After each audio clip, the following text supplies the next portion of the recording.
share ya.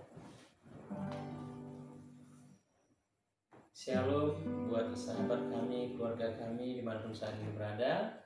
Saatnya kita malam hari ini masuk ke dalam mesbah keluarga dan pembacaan firman Tuhan. Sebelumnya kita angkat pujian kita, karya terbesar.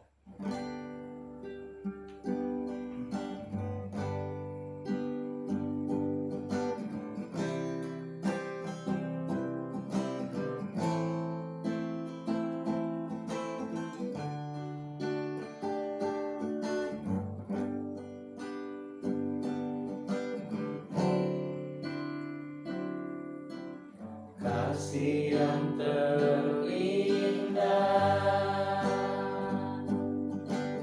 hati yang mulia, hanya ku temukan di dalam-Mu, Yesusku. Pujian dari hatiku selalu di setiap waktu,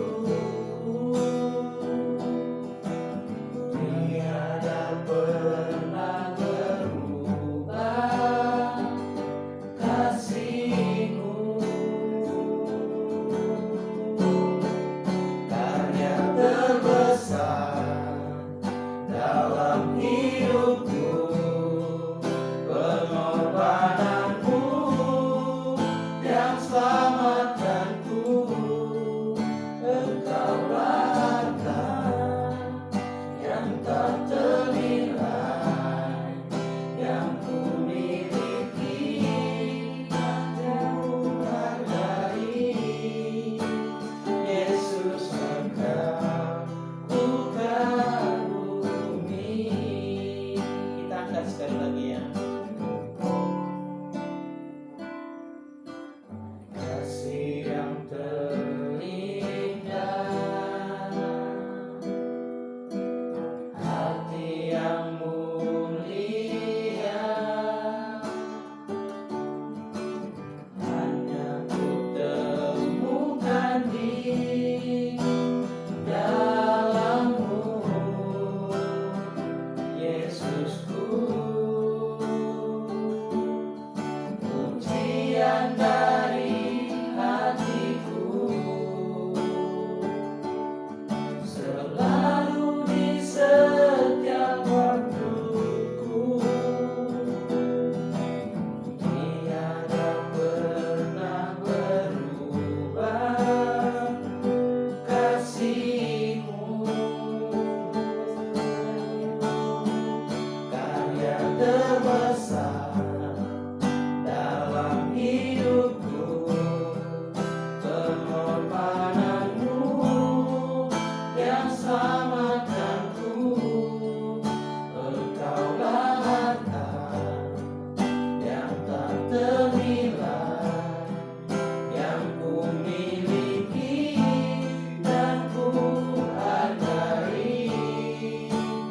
Yesus, Engkau ku kagumi. Yesus, Engkau ku kagumi. Mari bersatu dalam doa. Benar Bapa, karya-Mu sungguh besar di dalam kehidupan kami. Sungguh kami kagum kepadamu ya Bapa, karena Engkaulah Allah kami, satu-satunya yang peduli atas kehidupan kami. Engkaulah Allah pencipta kami ya Bapa. Terima kasih Tuhan, karena kami rasakan juga penyertaan Tuhan tetap turun atas keluarga kami ini ya Bapa. Anak-anak kami, beberapa kami, begitu juga keluarga-keluarga kami, sahabat kami dimanapun berada ya Bapa. Terima kasih. Sebentar kami akan mendengar kebenaran firman Tuhan. Kiranya Tuhan hadir di tengah-tengah kami, memberikan pencerahan bagi kami, sehingga kami dapat mengerti setiap firman yang kami baca dan kami dengar ya Bapa. Kiranya firman Tuhan itu Tuhan mampukan bagi kami untuk dapat kami hidup seturut dengan firman-Mu ya Bapa. Dan di atas semuanya ampunkan segala pelanggaran salah dan dosa kami, agar senantiasa kami tetap layak menjadi anak-Mu. Di dalam nama Tuhan kami Yesus Kristus penebus kami telah berdoa dan mengucap syukur. Amin. Mari kita buka Alkitab kita. Pembacaan yang pertama kita ambil dari Imamat 5 ya. Karena ini cuma 19 ayat ya. 3 ayat aja kita satu orang ya. Apabila seseorang berbuat dosa, yakni jika ia mendengar seorang mengutuki dan ia dapat naik saksi karena ia melihat atau mengetahuinya, tetapi ia tidak mau memberi keterangan, maka ia harus menanggung kesalahannya sendiri. Atau bila seseorang kena kepada sesuatu yang najis, baik bangkai binatang liar yang najis atau bangkai hewan yang najis atau bangkai binatang yang mengeriak yang najis, tanpa menyadari hal itu, maka ia menjadi najis dan bersalah. Atau apabila ia kena kepada kenajisan berasal dari manusia, dengan kenajisan apapun juga ia menjadi najis tanpa menyadari hal itu, tetapi kemudian ia mengetahuinya, maka ia bersalah. Atau apabila seorang bersumpah teledor dengan bibirnya hendak berbuat yang buruk atau yang baik, sumpah apapun juga yang diucapkan orang dengan teledor tanpa menyadari hal itu, tetapi kemudian ia mengetahuinya, maka ia bersalah dalam salah satu perkara itu. Jadi apabila ia bersalah dalam salah satu perkara itu, haruslah ia mengakui dosa yang telah diperbuatnya itu. Dan haruslah ia mempersembahkan kepada Tuhan sebagai tebusan salah, karena dosa itu seekor betina dari domba atau kambing menjadi korban penghapus dosa. Dengan demikian, imam mengadakan pendamaian bagi orang itu karena dosanya. Tetapi jikalau ia tidak mampu untuk menyediakan kambing atau domba, maka sebagai tebusan salah karena dosa yang telah diperbuatnya itu, haruslah ia mempersembahkan kepada Tuhan 2 ekor burung tekukur atau 2 ekor anak burung merpati, yang seekor menjadi korban penghapus dosa dan yang seekor lagi menjadi korban bakaran. Haruslah ia membawanya kepada imam, dan imam itu haruslah lebih dahulu mempersembahkan burung untuk korban penghapus dosa itu. Dan haruslah ia memulas kepalanya pada pangkal tengkuknya, tetapi tidak sampai terpisah. Sedikit dari darah korban penghapus dosa itu haruslah dipercikkannya ke dinding mezbah, tetapi darah selebihnya haruslah ditekan keluar pada bagian bawah mezbah. Itulah korban penghapus dosa. Yang kedua, haruslah diolahnya menjadi korban bakaran sesuai dengan peraturan. Dengan demikian, imam mengadakan pendamaian bagi orang itu karena dosa yang telah diperbuatnya, sehingga ia menerima pengampunan. Tetapi jikalau ia tidak mampu menyediakan 2 ekor burung tekukur atau 2 ekor anak burung merpati, maka haruslah ia membawa sebagai persembahannya karena dosa itu 1/10 eva tepung yang terbaik menjadi korban penghapus dosa. Tidak boleh ditaruhnya minyak dan dibubuhnya kemenyan di atasnya, karena itulah korban penghapus dosa. Lalu haruslah itu dibawanya kepada imam, dan imam itu haruslah mengambil daripadanya segenggam sebagai bagian ingat-ingatannya, lalu membakarnya di atas mezbah, di atas segala korban api-apian Tuhan. Itulah korban penghapus dosa. Dengan demikian, imam mengadakan pendamaian bagi orang itu karena dosanya dalam salah satu perkara itu, sehingga menerima pengampunan. Selebihnya adalah bagian imam sama seperti korban sajian, korban penebus salah. Tuhan berfirman kepada Musa, apabila seseorang berubah setia dan tidak sengaja berbuat dosa dalam sesuatu hal kudus yang dipersembahkan kepada Tuhan, maka haruslah ia mempersembahkan kepada Tuhan sebagai tebusan salahnya seekor domba jantan yang tidak bercela dari kambing domba, dinilai menurut sikal perak, yakni menurut sikal kudus, menjadi korban penebus salah. Hal kudus yang menyebabkan orang itu berdosa haruslah dibayar gantinya dengan menambah 1/5, lalu menyerahkannya kepada imam. Imam harus mengadakan pendamaian bagi orang itu dengan domba jantan korban penebus salah itu, sehingga ia menerima pengampunan.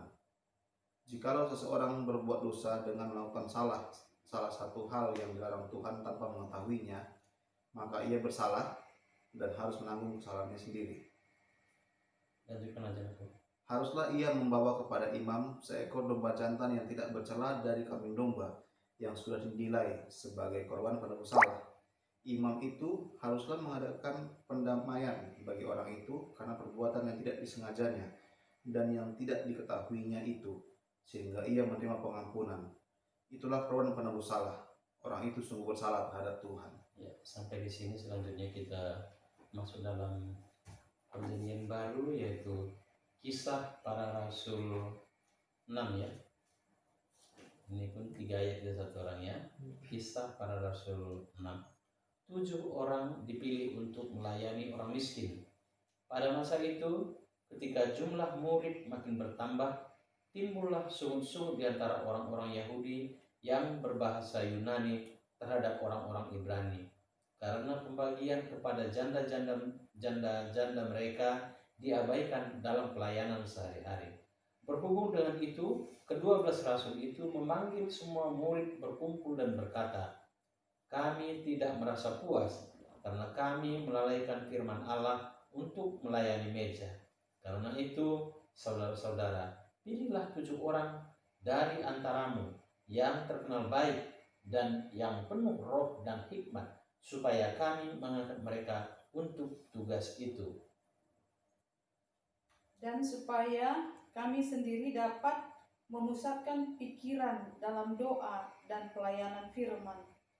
Usul itu diterima baik oleh seluruh jemaat, lalu mereka memilih Stefanus, seorang yang penuh iman dan Roh Kudus, dan Filipus, Prokorus, Nikanor, Timon, Parmenas, dan Nikolaus, seorang penganut agama Yahudi dari Antioquia. Mereka itu dihadapkan kepada rasul-rasul, lalu rasul-rasul itu pun berdoa dan meletakkan tangannya di atas mereka dan meletakkan tangan di atas mereka. Firman Allah makin tersebar, dan jumlah murid di Yerusalem makin bertambah banyak. Juga sejumlah besar imam menyerahkan diri dan percaya. Tuduhan terhadap Stefanus. Dan Stefanus yang penuh dengan karunia dan kuasa mengadakan mukjizat-mukjizat dan tanda-tanda di antara orang banyak. Tetapi tampillah beberapa dari orang jemaat Yahudi yang disebut jemaat orang Libertini. Anggota-anggota jemaat itu adalah orang-orang dari Kirene dan dari Alexandria, bersama dengan beberapa orang Yahudi dari Kilikia dan dari Asia. Orang-orang itu bersoal jawab dengan Stefanus. Tetapi mereka tidak sanggup melawan hikmatnya dan roh yang mendorong dia berbicara. Lalu mereka menghasut beberapa orang untuk mengatakan, "Kami telah mendengar dia mengucapkan kata-kata hujat terhadap Musa dan Allah." Dengan jalan demikian, mereka mengadakan suatu gerakan di antara orang banyak, serta tua-tua dan ahli-ahli Taurat. Mereka menyergap Stefanus, menyeretnya dan membawanya ke hadapan mahkamah agama. Lalu mereka memajukan saksi-saksi palsu yang berkata, "Orang ini terus-menerus mengucapkan perkataan yang menghina tempat kudus ini dan hukum Taurat. Sebab kami telah mendengar dia mengatakan bahwa Yesus orang Nazaret itu akan merubuhkan tempat ini dan mengubah adat istiadat yang diwariskan oleh Musa kepada kita." Semua orang yang duduk dalam sidang mahkamah agama itu menatap Stefanus. Lalu mereka melihat muka Stefanus sama seperti muka seorang malaikat. Sampai di sini. Puji Tuhan, pada malam hari ini kita boleh bersama-sama mengadakan mesbah keluarga di rumah ini. Ya, kita melihat bagaimana pada pasal 6 Kisah Para Rasul ini menceritakan tentang seorang yang dipilih untuk melayani Tuhan. Jadi firman Allah makin tersebar pada masa itu dan jumlah murid di Yerusalem makin bertambah, sehingga para rasul sudah kehilangan waktu untuk berfokus kepada pelayanan firman. Oleh karena itu dipilihlah para diaken, ya, 7 untuk melayani meja dan melayani orang-orang dalam pelayanan sosial. Ya, pelayanan sosial artinya melayani kepada para janda, para orang-orang yang tidak mampu. Ini adalah tugas yang dipilih untuk Stefanus dan beberapa orang disebut tadi. Dan rasul yang lain bisa berfokus kepada pelayanan firman. Ya, jadi tugas mereka ini, Stefanus dan kawan-kawannya, adalah pelayanan meja dalam arti menyiapkan makanan, menyiapkan perjamuan. Nah, inilah tugas yang dipilih untuk Stefanus dan kawan-kawannya. Dan para rasul berfokus kepada pelayanan firman dan doa. Jadi kita melihat apa yang dikatakan firman tadi tentang Stefanus ya. Stefanus itu adalah seorang yang penuh iman. Dikatakan tadi penuh iman dan penuh Roh Kudus. Ya. Jadi untuk bisa melayani Tuhan, kita harus memiliki kepenuhan iman supaya kita boleh mampu bersaksi, ya, bersaksi dalam pelayanan firman, dalam pelayanan kasih, dalam pelayanan kesaksian dan pelayanan sosial. Semua itu dibutuhkan adalah iman, karena tanpa iman kita akan gampang mundur, gampang lelah, gampang takut, dan gampang khawatir. Jadi iman itu adalah percaya kepada yang tidak dilihat. Itu artinya iman. Berharap kepada segala sesuatu yang belum dilihat. Itulah iman. Ya, sehingga di dalam pelayanan kesaksian dan pelayanan kasih dan pelayanan keseluruhan itu membutuhkan iman. Iman kepada siapa? Iman kepada Allah yang telah memilih, memanggil dan mengutus para hamba-Nya. Ya.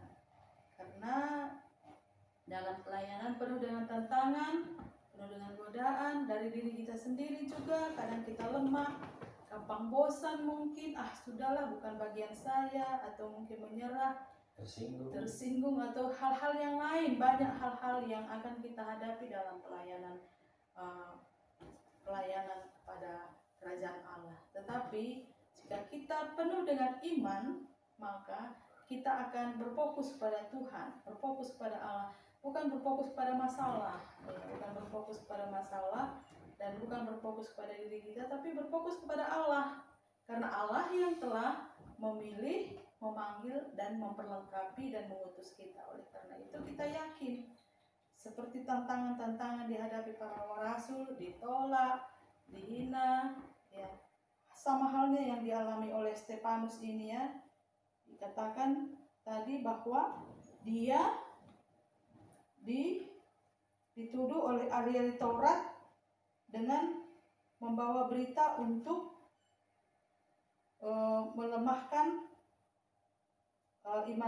iman orang-orang Farisi, dan dikatakan bahwa dia membuat suatu pernyataan tentang Yesus.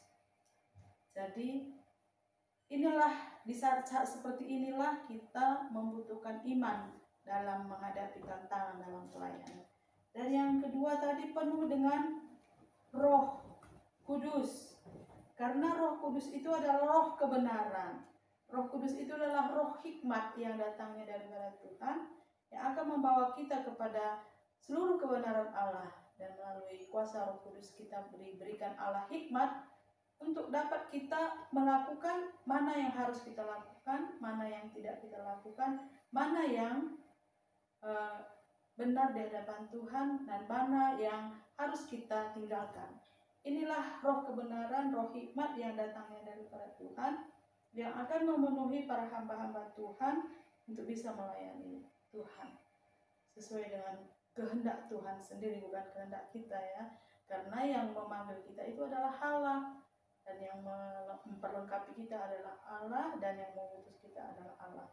Oleh karena itu, marilah kita senantiasa mempersiapkan diri kita masing-masing, siapapun kita, ya, sesuai dengan panggilan dan karunia kita masing-masing.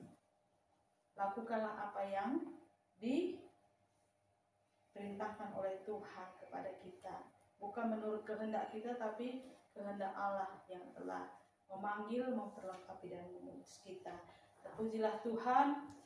Biarlah kiranya melalui diri kita masing-masing dan diri kita pribadi lepas pribadi dan keluarga-keluarga kita, ada satu rencana yang Tuhan kerjakan dan rancangkan bagi setiap orang dan bagi setiap keluarga untuk melaksanakan rencana Allah, panggilan Allah di bumi, untuk dapat memberitakan kerajaan Allah sampai nanti Yesus datang kedua kali. Inilah menjadi tugas kita. Dan kadang-kadang mungkin kita tidak merasa begitu penting, tetapi Roh Kudus selalu menyala-nyala dalam hati kita untuk mengerjakan sesuatu yang Tuhan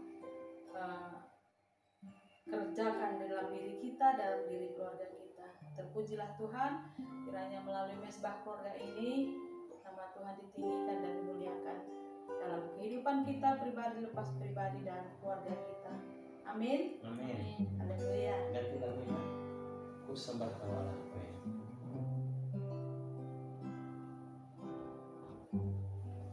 Sebelum masuk dalam doa syafaat, kita angkat pujian kita lagi. Ku sembah Kau Allahku.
Yesus aku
Mari kita bersatu di dalam doa.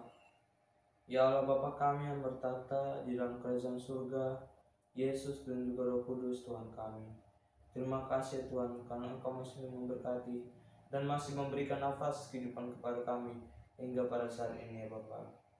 Ya Tuhan, terima kasih juga karena Engkau masih mengizinkan kami semua ya Tuhan untuk berkumpul di rumah ini ya Bapa, untuk melaksanakan mesbah keluarga. Kiranya Engkau membantu kami ya Tuhan agar dalam kehidupan kami sehari-hari kami dapat hidup dan beraktivitas sesuai dengan kehendak-Mu dan firman-Mu saja ya Tuhan. Ya Bapa, kiranya Engkau juga memberkati rumah tangga ini ya Tuhan. Tuhan Yesus, kiranya Engkau memberkati kedua orang tua kami, yaitu Papi dan Mami. Kiranya Engkau menjauhkan mereka dari mara bahaya, maksud orang jahat, kuasa setan iblis, dan juga dari segala penyakit ya Tuhan, terutama virus corona ya Tuhan. Bentengilah mereka dalam tangan-Mu Tuhan, karena kami percaya Engkau lah satu-satunya Tuhan yang berkuasa segalanya. Berikanlah mereka kesehatan, umur yang panjang, murah rezeki Tuhan, dan juga kesabaran dan ketabahan untuk mengajari kami, mendidik kami anak-anak mereka Tuhan. Ya Bapa, Engkau juga memberkati kami semua anak-anak Papi dan Mami Tuhan. Engkau memberkati kami yang masih berada pada fase pendidikan kami. Kiranya Engkau berikanlah kami kepintaran agar kelak dalam pendidikan kami dan dalam dunia kerja kami nanti dapat menjadi orang-orang yang sukses ya Tuhan, yang bisa membanggakan kedua orang tua kami dan bisa menjadi berkat dan garam dan terang di tengah-tengah dunia dan masyarakat, dan bisa mengenalkan nama-Mu kepada orang yang belum mengenal-Mu ya Bapa. Ya Tuhan, kiranya Engkau juga memberkati Kak Dian dan Bang Arul serta keluarga mereka. Engkau juga memberkati Kak Tania dan Bang Andre serta keluarga mereka ya Tuhan. Engkau juga memberkati keluarga-keluarga kami, sahabat-sahabat kami yang jauh maupun yang dekat ya Tuhan, yang berada di luar kota Medan maupun di dalam kota Medan. Engkau satukanlah kiranya kami semua dalam kasih-Mu ya Bapa. Jauhkanlah kami semua dari mara bahaya, maksud orang jahat, dan kuasa setan iblis, dan juga dari segala penyakit ya Tuhan, terutama virus corona ya Tuhan. Berikanlah kami kesehatan, umur yang panjang, dan juga rezeki Tuhan, dan bantulah kami untuk menjadi saksi-saksi-Mu di dunia ini ya Tuhan. Ya Bapa, telah berbulan-bulan Tuhan virus corona telah melanda di dunia ini Tuhan, terutama negara Indonesia ini Bapa.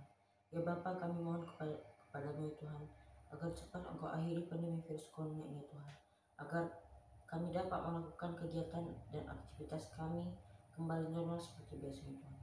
Ya Bapa, kami mendengar ya Tuhan bahwa vaksin corona telah diciptakan Tuhan. Buatlah vaksin ini agar berhasil ya Tuhan, agar cepat pulih dunia ini Tuhan. Ya Bapa, bagi tenaga-tenaga medis ya Tuhan, berikanlah mereka kekuatan dan kesehatan dalam bertarung melawan COVID-19 ini Bapa. Ya Bapa, bagi pasien-pasien yang terkena COVID ini ya Tuhan, Engkau jamah tubuhnya, Engkau sembuhkanlah ia dari penyakit ini Bapa. Ya Bapa, bagi saudara-saudara kami yang terkena penyakit Tuhan, apapun itu penyakitnya, Engkau sembuhkanlah semua penyakit mereka dari obat-obat yang mereka minum Bapa.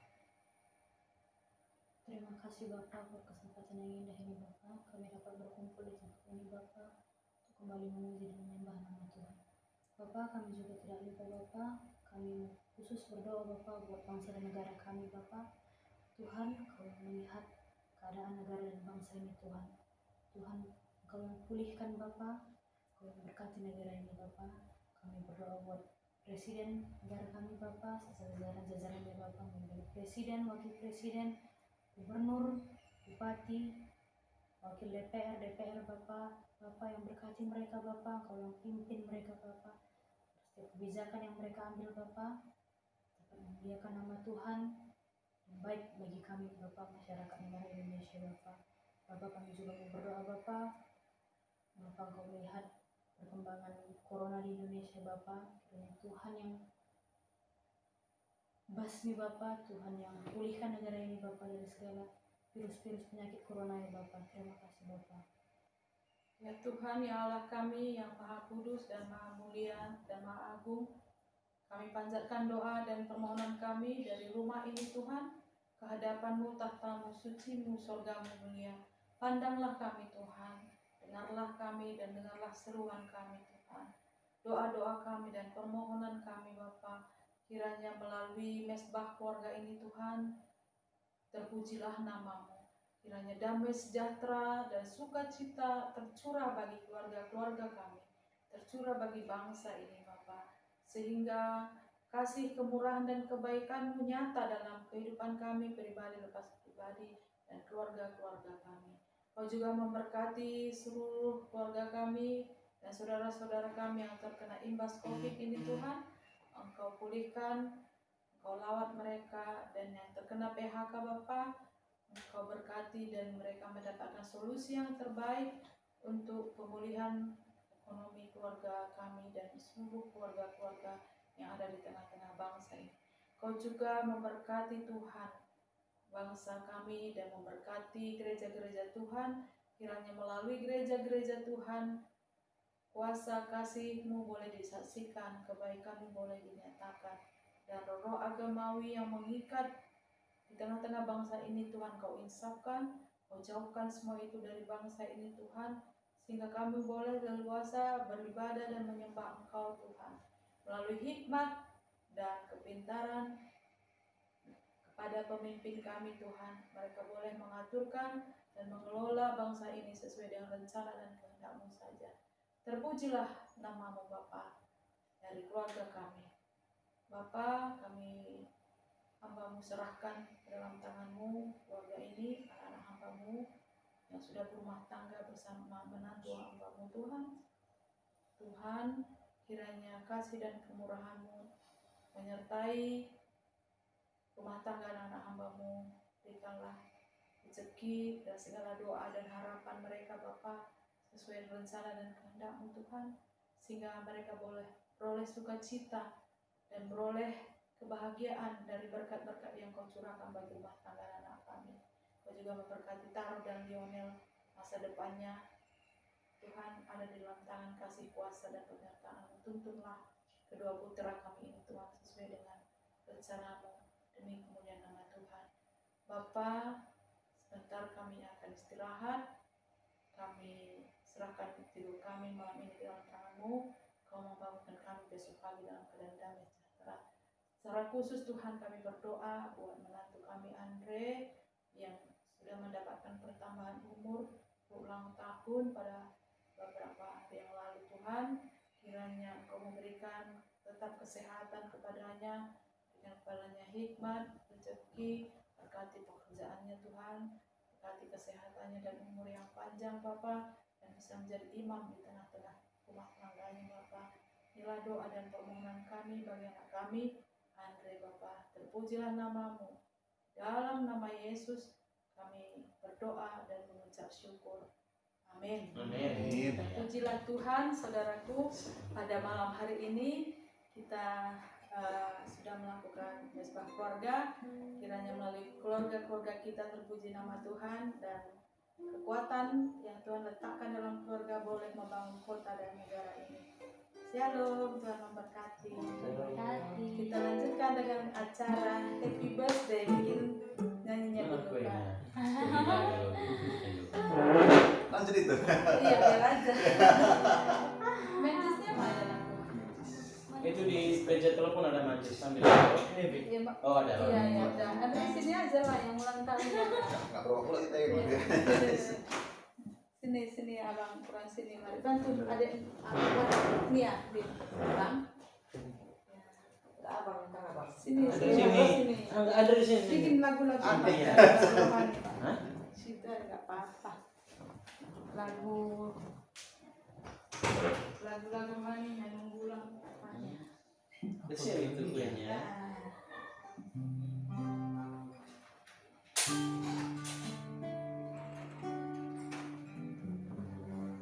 Net, matikan aja dulu sebentar, bentar lagi udah lagi. Iya deh. Saya kan itu. Iya, nggak ada apa kegiatan ini. Nanti udah di situ ngangkatnya baru